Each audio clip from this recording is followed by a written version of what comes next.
Hi guys, introduce myself. I'm Ben Sheargold. I'm the CEO and founder of the Wolfpack Foundation. As doing blogs and that for our page, I figured I'd do a video blog. With my vision impairment, it makes it easier for me to do videos. So I'd introduce myself, give a bit of a background on who I am and why I'm doing this. But for starters, my Wolframs. Back in 2003, I lost my eyesight completely. Um, yeah, 100% blind, both eyes, light perception only. Whereas I can see, it's like a very hazy white with very indistinct black shadowy silhouettes. Basically, can't really.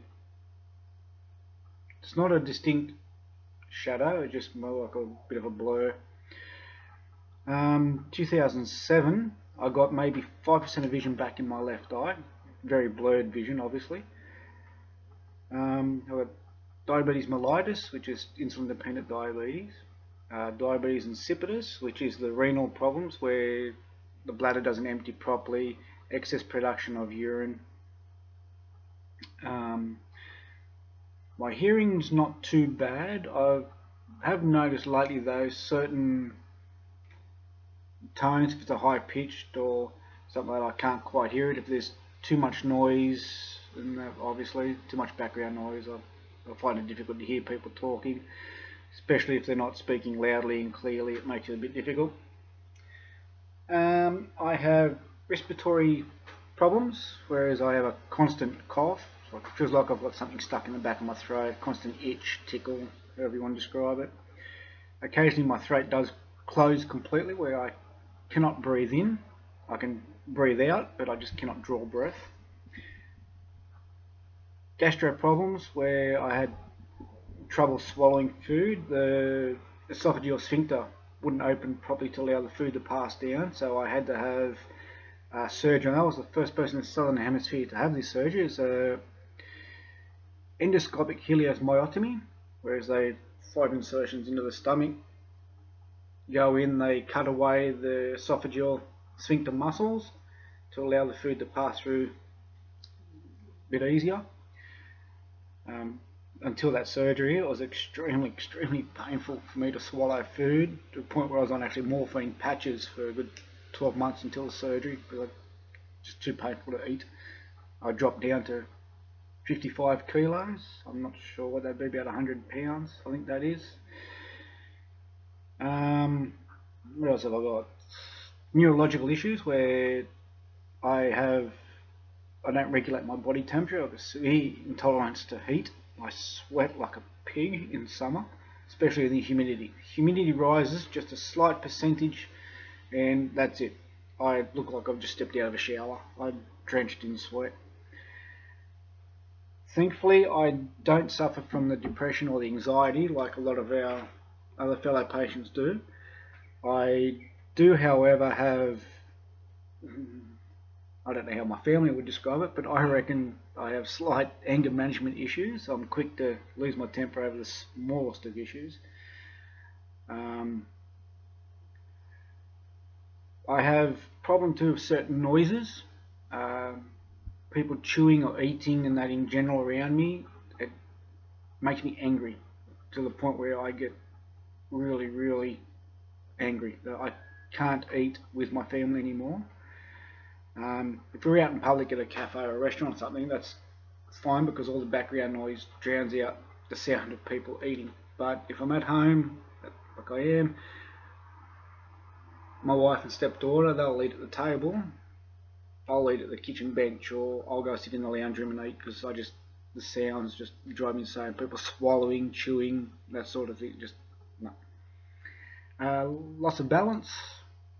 I've noticed that in the last few years that the lack of balance has affected me a bit.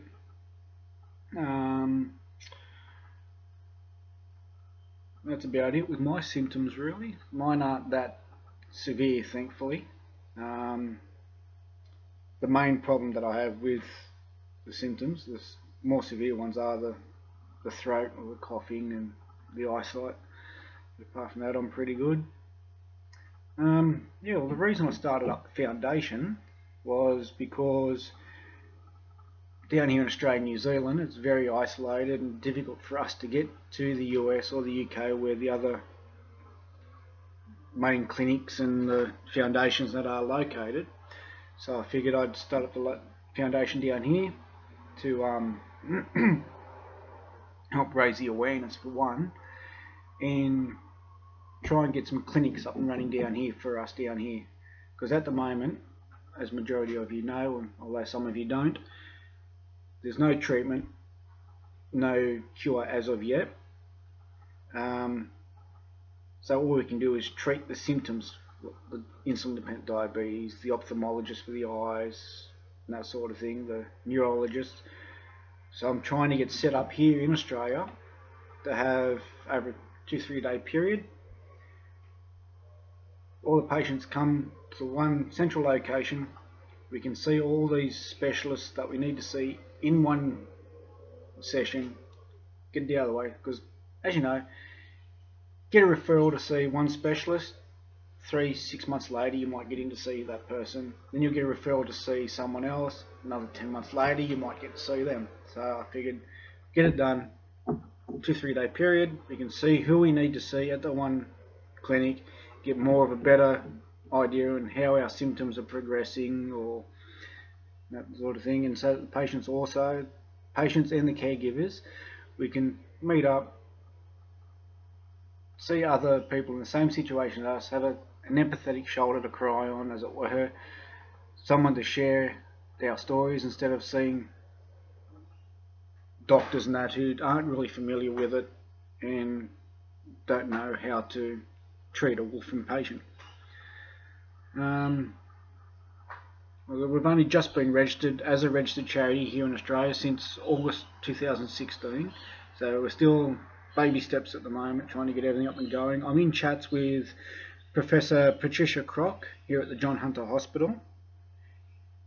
She's helping me to get these clinics up and running, and she's also helping with the Hunter Medical Research Institution with Professor Nielsen in getting a research program happening down here as well, so that we can get some fresh minds looking at possible cures, possible treatments. And hopefully that will all get up and running ASAP. I've got a meeting with Professor Crock on the 6th of July at 2 p.m. So see how that goes. I'll do an update on that soon. I just like big thanks to everyone that has helped me to get this set up, and for donations and that are started to come through already. For example, Julie Ryder, who was originally helped me to get all this set up. She is a mother of 3 young wolfram patients. Doug Lynch in Christchurch, New Zealand, whose own blog story is above me or below me, whichever way it sits on the page, I'm not sure yet. Sally O'Connor, who is also a mother up in Townsville of a wolfram patient, with Chloe Moss. She has also helped, and Chloe's father, Peter Jones, who has helped me with quite a few things to get this up and going. Family, big thanks to Dad, who has donated quite a lot of time and money to us to help get this up and going.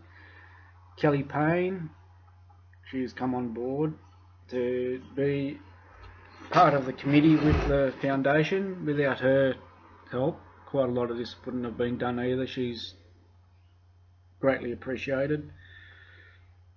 And yes, so that's it for now.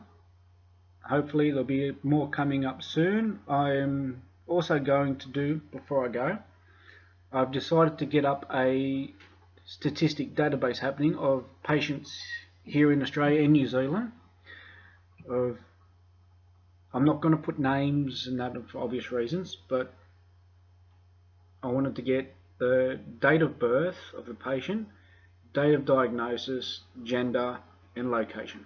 That way we can get a better understanding of locality and whether geographical issues are at play, and to find out exactly how many patients we do have down here in Australia and in New Zealand.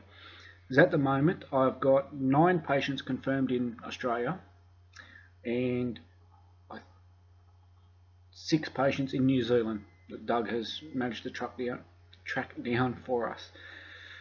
So if I can get that database up and going, that will help with some of the research too, I'm hoping, and get statistics happening, because at the moment the statistics that are available are speculative. Would be my best explanation of them, because there's no way of, well, there is a way, but there's no actual statistical database on patients with Wolfram being that rare a condition and that hard to diagnose. Okay, now I am going now, so thank you very much for this, and we'll have some more updates ASAP. Bye bye.